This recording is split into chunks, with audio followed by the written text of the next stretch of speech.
Evans, is this some kind of joke, Colonel?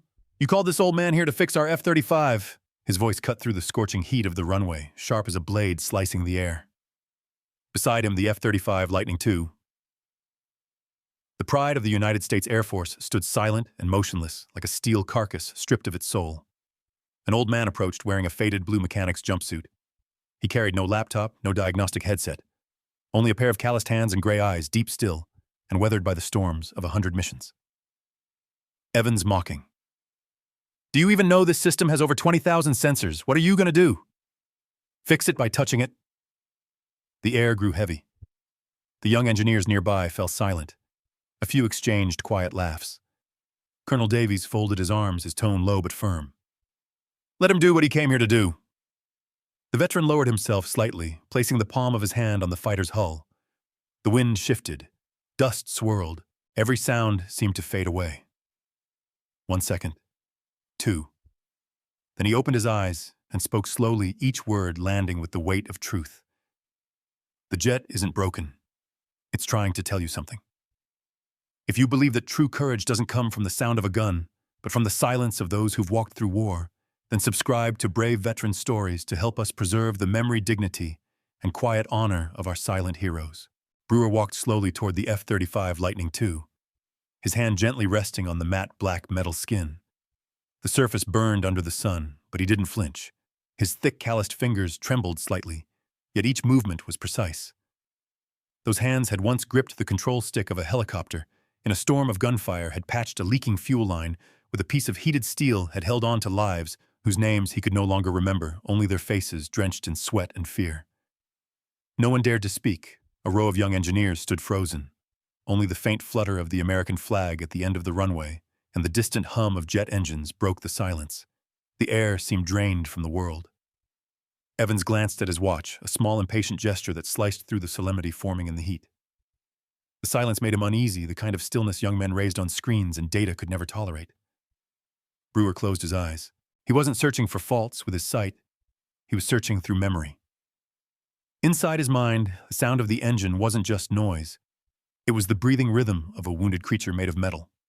He wasn't analyzing. He was listening. Listening the way a man once listened to the desperate cry of rotors in a jungle, the way he once felt a fracture through the vibration of a steel deck. Brewer softly.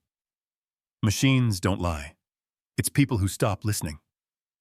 The words were so quiet, they could have been carried away by the wind, yet they pierced everyone present. A young sergeant pressed his lips together as if he'd just heard something sacred. Evans frowned, but for a fleeting moment, his eyes wavered. That wasn't the voice of a mechanic pretending to be wise. It was the voice of a man who had watched life itself hang on the pulse of a machine. The wind shifted. The flag rippled harder. Sunlight glanced off a pilot's helmet lying on a nearby table. Everything slowed, each drifting speck of dust, each bead of sweat sliding down Evans's neck. Each heavy breath Brewer took seemed to match the silent heartbeat of the F-35. Evans tense. What are you doing just standing there staring at the jet? Doesn't fix it. Brewer didn't answer. He moved a few steps, his hand still gliding across the hull, feeling for subtle tremors beneath the composite skin. Every touch was a question whispered in silence, and the jet answered without sound. He crouched, eyes following the seams of the fuselage, slow, deliberate, patient, as if conversing with a living thing in pain. A bead of sweat fell onto the metal, glinting for a second before disappearing. Brewer opened his eyes and stared directly at the left engine, the one no diagnostic tool had found a fault in. His breath left him softly, and his gray eyes dimmed like someone seeing what others could not. No one dared breathe. The space between them and the aircraft became an invisible line between technological pride and reverence for human intuition. There stood an old man face to face with the symbol of a new generation's power, not armed with data, but with memory and touch. Evans, through clenched teeth, if you're done, we still have work to do. Brewer turned back, his gaze calm without a trace of anger. I haven't heard it breathe yet, he said quietly. No one fully understood his words, but all could feel that something had shifted. The air grew heavy like the stillness before a storm, a silence too perfect to last. Evans glanced toward the team, signaling for them to end this mechanical superstition, yet no one moved. A gust of wind tore across the runway, unfurling the flag in a burst of sound. Brewer didn't move. His hand remained on the jet's body, eyes half closed, as if he were listening to a voice only he could hear, the whisper of steel and wind, the murmur of souls that once flew the skies. Evans inhaled sharply, clenching his fists. The silence pressed against him, threatening his certainty, his faith in logic and rank. He had to break it with words, with authority, with command. And in that very moment, the sting of humiliation began to rise. Evans crossed his arms, his voice cutting sharply through the line of gleaming metal. "Colonel, this civilian is interfering with a classified military asset." The words landed like an order, slicing through the dry, burning air of the runway. A few young engineers exchanged quick, mocking glances. Their eyes drifted over the figure of the gray-haired old man standing under the shadow of the massive jet. Evans snapped toward the maintenance crew, his tone curt and commanding. "No one lets him touch that aircraft. That's an order." The sound of boots scraped uneasily against the concrete, hesitant, disjointed. Someone whispered just loud enough to be heard, "Maybe he'll fix it with duct tape." Laughter flickered brief and sharp before dying out when Brewer didn't react. He simply bent down, unfastening the leather pouch on his hip. The old bag was frayed at the seams, but when he opened it, a soft gleam of metal spilled out, tools handmade, burnished smooth by decades of work, shining faintly with the color of time. Brewer pulled one out. His hand trembled slightly, not from fear, but from memory. A slender piece of steel bent at an unnatural angle, its tip ground thin and sharp, catching a glint of sunlight like a blade.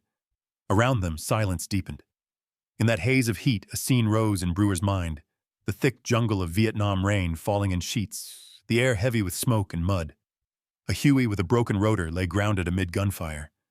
He was younger then, a field mechanic with shaking hands and no tools left. He stripped off his shirt, wrapped it around his arm, and began hammering a glowing piece of leaf spring salvaged from a burned-out truck. The clang of metal against stone, the shouting of wounded men, bullets cutting the air. "We're out of time," a bleeding pilot had screamed. Brewer didn't answer.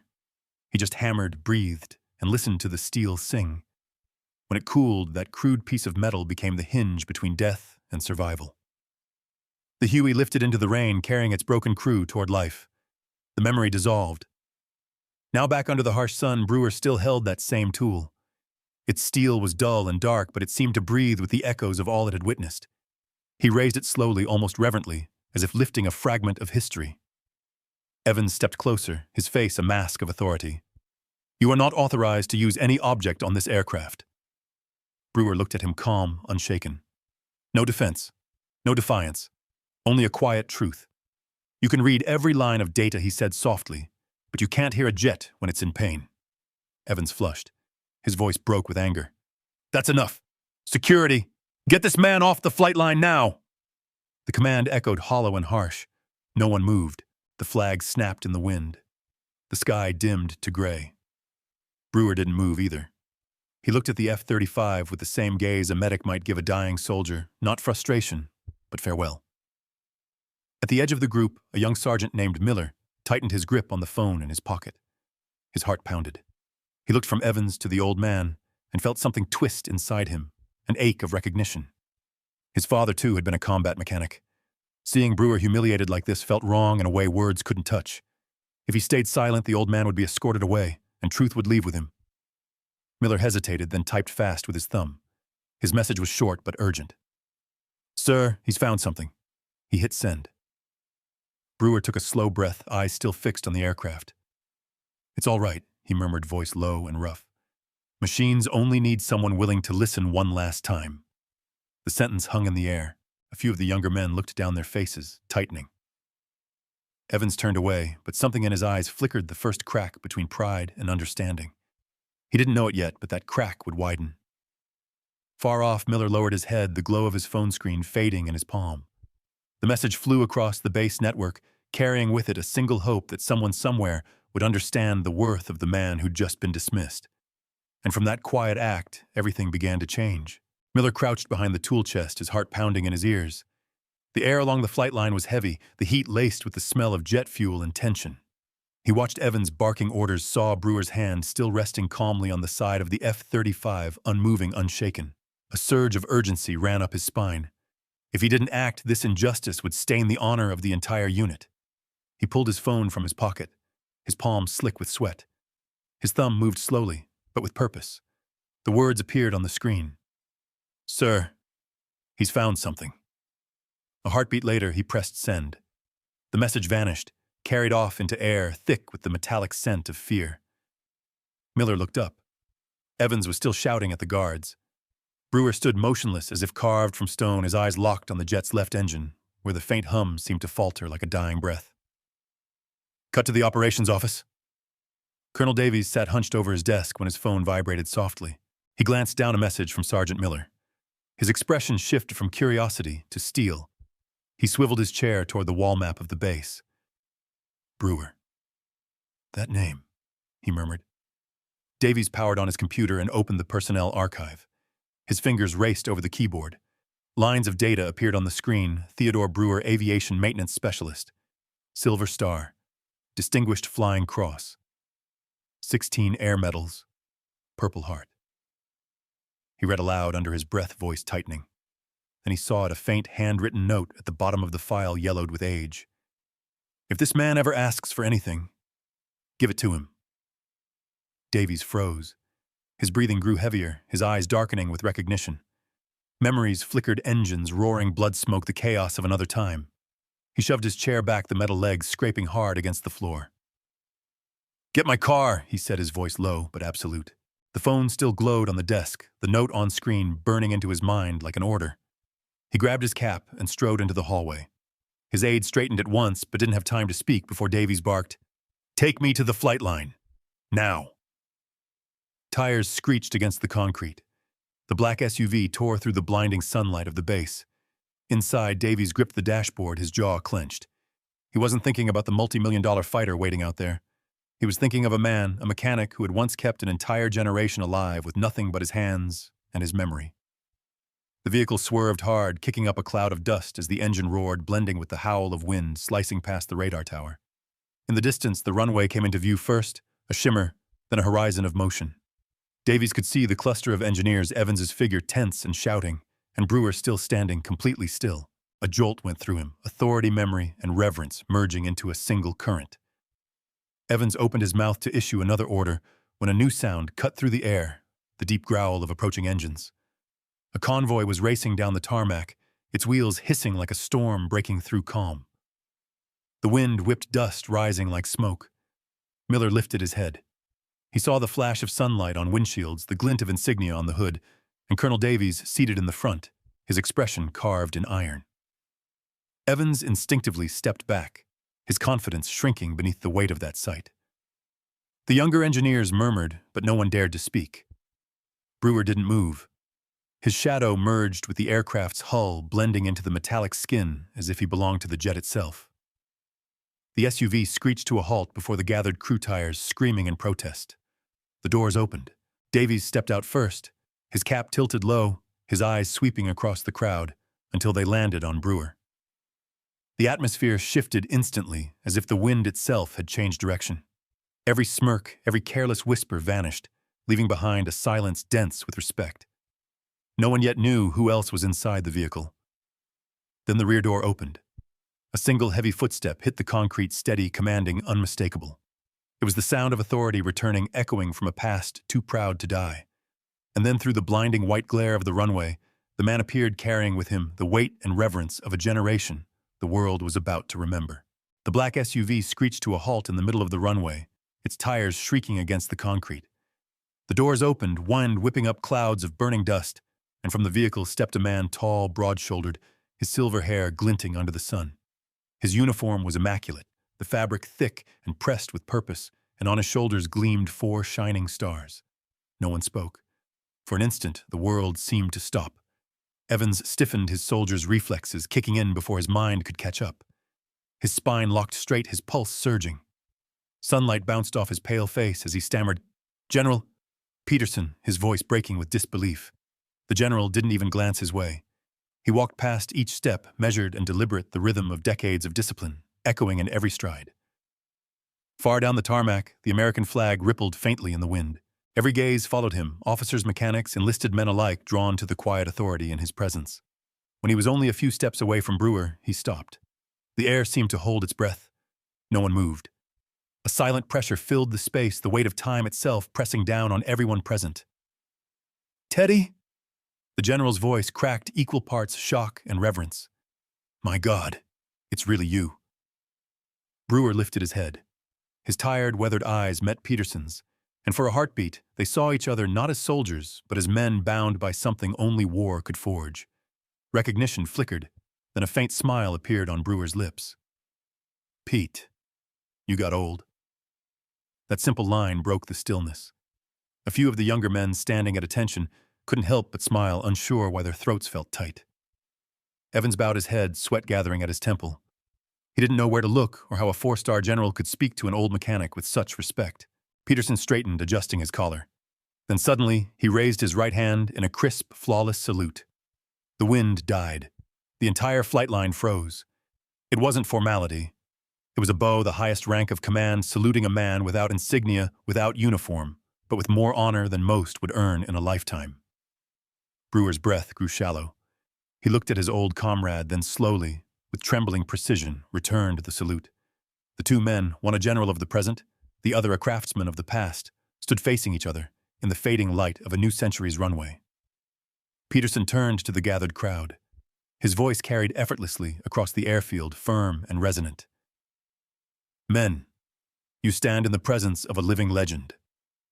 The words rolled through the silence like both an order and a prayer.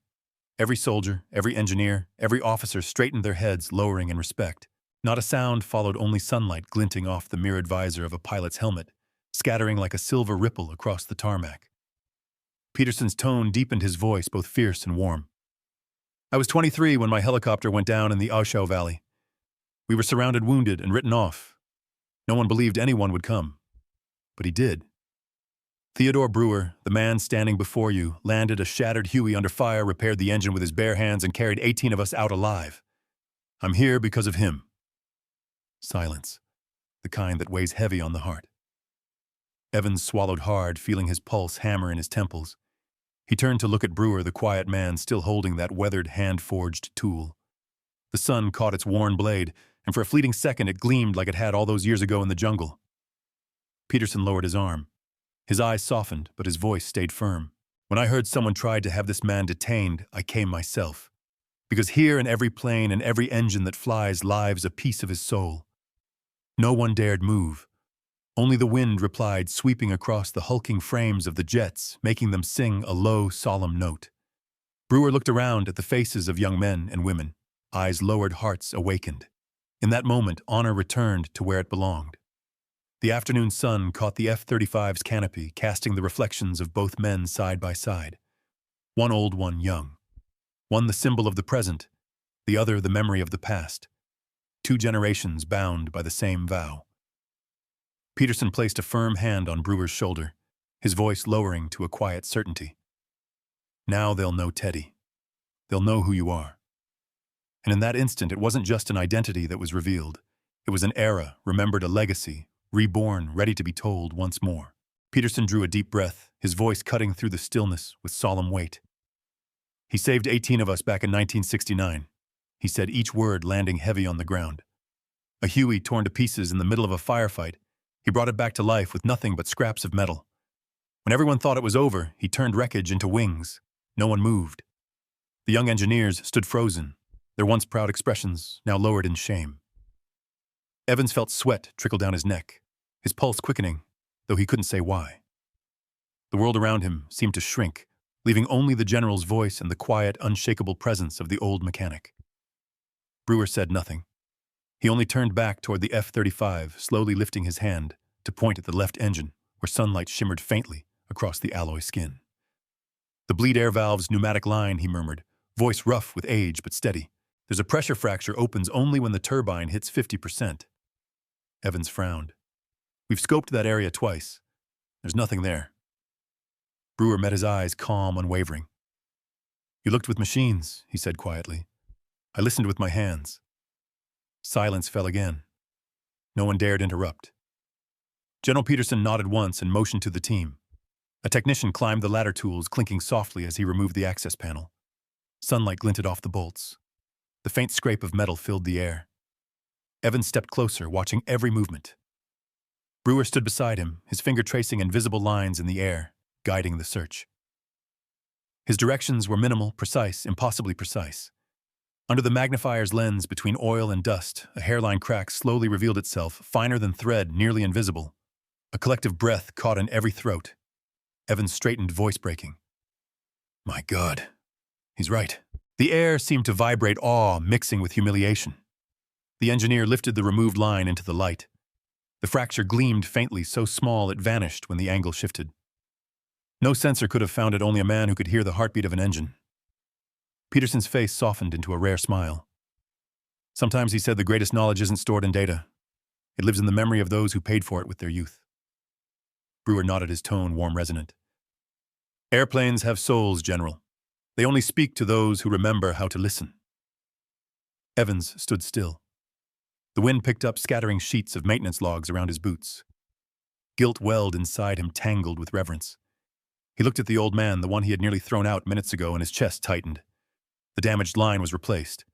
The bolts turned under firm hands. Peterson gave a small nod. Start her up. The pilot flipped the master switch. The whine of current surged through the fuselage. Then came the deep, rising growl of power. Every head turned toward the jet. The RPM climbed 40, 50, then passed the threshold that had haunted them for 3 days. 60, 70, 80. The roar thickened, solid, flawless. The ground trembled, dust swirling beneath the exhaust. Evans stared at the readings, his eyes wet. Peterson smiled faintly, a quiet, worn smile that belonged to a man who had seen too much death to take life for granted. Hear that, he said softly. She remembers how to fly. Brewer said nothing. He stood with his hands clasped behind his back, watching the jet tremble with new life. His gray eyes narrowed against the sunlight, reflecting both pride and something like sorrow. He had done what he was born to do, breathe life back into the silent. Evans stepped forward, voice low, breaking slightly. Sir, Brewer raised a hand gently to stop him. No need, son. Just remember this. Never think of machines as mere steel. They're a promise we make to the sky. The wind carried the scent of new oil, hot metal, and victory. The fighter roared not just with sound, but with meaning, a hymn of respect, memory, and pride reborn. Evans bowed his head deeply, not from command, but from gratitude. Brewer smiled faintly, eyes far away, seeing the faces of men long gone, the broken Huey rotors, the cries lost in the jungle, the echoes still alive somewhere in his memory. What remained now was no longer the triumph of repair, but the lesson won that would outlive them both. Evans stood still before Brewer, his shoulders trembling. The roar of the jet engines in the distance had long faded. Only the soft whistle of wind passing through the flags remained. He drew a deep breath, lowered his head, and spoke in a voice rough with emotion. Sir, I was wrong. Brewer looked at him for a long time. In those clouded eyes of age, there was no reproach, only the quiet light of a man who had seen too many mistakes and learned to forgive them all. He placed his calloused hand on Evans's shoulder, giving it a gentle squeeze. It's not your fault, son, he said, his voice low and calm. Machines always whisper the truth. It's people who forget how to listen. Evans raised his head, eyes wet. Brewer lifted the tool that had followed him since the war, its metal blade darkened, slightly bent at the tip, glinting faintly in the light, like a fragment of old time. Your computers can read the state of things, Brewer continued softly. But I listen for the moment they begin to change. The moment steel begins to breathe, begins to ache, begins to live. The words struck Evans deep. He realized that in all his years as an engineer, he had never truly touched his work with his heart. He had lived by screens, data, and machines, forgetting that behind every piece of metal was a human hand. Brewer wasn't speaking about technique. He was speaking about faith, the belief that technology could never replace instinct, and that mastery is always born from humility. Time passed. The scene changed. In the maintenance hangar, Evans now sat before a wooden workbench. A small block of aluminum lay before him. The sound of the file against metal filled the room, slow, uneven, uncertain. He was trying to recreate the very tool Brewer once held. Behind him, the old veteran walked closer, silent, his gaze both kind and exacting. Evans pressed harder, forcing the file against the metal, leaving harsh scratches across its surface. Brewer sighed quietly, stepped closer, and placed a rough, steady hand on Evans's wrist. Easy now, he said gently, his tone more reminder than instruction. Don't fight the tool. Let it do its work. Evans stopped, inhaled deeply, then tried again. This time the sound changed smoother, softer, rhythmic, like breathing. Brewer nodded. See? Once you stop trying to control everything, it finds its own rhythm. Same as soldiering once was, sometimes you have to listen to the wind instead of the orders. Evans smiled a small, quiet smile. The piece of aluminum in his hand caught the light reflecting both of their faces. For a moment, the two generations met in a single glow, one passing on what the other had nearly forgotten. Evans understood then that this wasn't a lesson in mechanics. It was the passing of a way of life, a man who had spent his years listening to machines, now teaching him to listen to himself. Evening came slowly. The warm light spread over the two silhouettes in the hangar, one old, one young. One nearing the end of his road, the other just beginning his. The soft strum of a guitar played on the radio, mixing with the quiet rasp of metal being shaped. Neither spoke further because silence had become their shared language. After a while, Evans looked up and whispered, "Mr. Brewer, thank you for not walking away even though we deserved it." Brewer squinted, a faint smile touching his lips. His voice dropped low. "I've been forgiven more times than I can count, son. Now it's my turn to return the favor." Their eyes met, a simple look that said everything words could not. Outside, the wind brushed through the flags and the moonlight glimmered on the glass canopy of the resting F-35, as if the aircraft itself were listening. Night settled in. The lights of the hangar dimmed one by one, leaving only the soft cooling of metal and the steady breath of two men standing on opposite ends of time. And by morning, when the new bulletin appeared on the base announcement board, the story of the old mechanic and his lesson had already begun its next journey, not just for Evans, but for everyone who still knew how to honor the hands that once kept the sky alive. A week later, a new notice appeared on the central board at the Air Force Base, neatly pinned beneath the gilded national emblem. The words were brief, but every person who walked past stopped to read Advanced Tactile Diagnostics, lead instructor, Mr. Theodore Brewer. Below it was the list of the first enrolled students. At the top stood one name, Evans CWO. That morning, sunlight streamed through the dusty windows of the maintenance hangar, cutting across the cold concrete floor. Brewer walked slowly between the rows of young engineers seated in silence. Every gaze followed him, not out of duty or rank, but out of something deeper, respect for the man who had made them question what their profession truly meant. Evans sat in the front row. On his desk lay a small piece of alloy and a blank notebook. When Brewer passed by, Evans gave a small nod. The old man returned it with a faint smile, his eyes still bright, still steady. For that brief moment, there was no line between officer and civilian, teacher and student, only two generations reconnecting the thread of humility that time had frayed. The class began. Brewer used no projector, no diagrams. He simply picked up a small piece of metal, placed it in Evans's palm, and said, "Feel it. Don't look, listen." Evans closed his eyes. The metal felt cool against his skin. Brewer's voice came slow and certain. "You'll never find answers on a screen. Steel has its own rhythm, and if you're patient enough, it will tell you what you need to know." At the back of the room hung a framed photograph. Faded old Huey caught midair amid clouds of smoke. In the corner stood a young mechanic, head bowed beside a rotor, his face streaked with sweat and oil. Brewer stood before that photo every morning, not to reminisce, but to remember those who never came home and the machines that carried them through fire. That afternoon, sunlight filtered through the window, wrapping a faint halo around his shoulders. He stopped before the photograph, placing a hand on the glass, his eyes resting on the face within. "They don't need to know my name," he said quietly. "It's enough that these machines keep flying." Evans stepped up beside him. "I think they will, sir. This base will. And the ones who come after us, too." Brewer smiled, said nothing, only nodded a silent acceptance. From somewhere in the workshop came the steady rasp of files against metal. A few of the younger mechanics were practicing the motions Brewer had taught them days before. The air smelled of oil and iron, a scent of effort and purpose. Brewer sat down, holding the same tool that had followed him through half a lifetime. The metal was darkened and worn, but still caught the light like something alive. He raised it slightly, his voice hoarse yet firm. "True knowledge can't be downloaded," he said. "It's forged in fire where men learn to listen and to keep their promise to the sky." Evans lowered his head, his voice quiet but steady. "We'll remember, sir." Brewer's eyes softened. "You don't need to remember me. Just remember what you hear." The afternoon slipped into calm. When the class ended, Brewer remained there, the orange glow of sunset brushing across his lined face. He turned toward the photo of the Huey one last time, touched the wooden frame, and smiled. Outside, the wind stirred the flags. The dying light reflected across the glass canopy of the resting F-35, the same plane that had once tested their pride, now still dignified and whole. Footsteps echoed behind him. A group of young engineers passed by, pausing at the doorway. They looked in and saw the old man standing in the dim light, his figure blending with the machines he had once brought back to life. None spoke.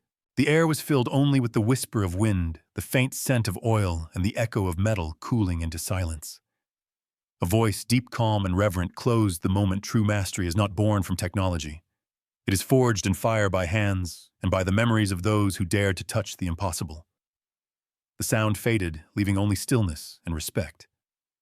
Outside, the American flag fluttered gently in the final light of day. Brave veteran stories. We remember the quiet heroes,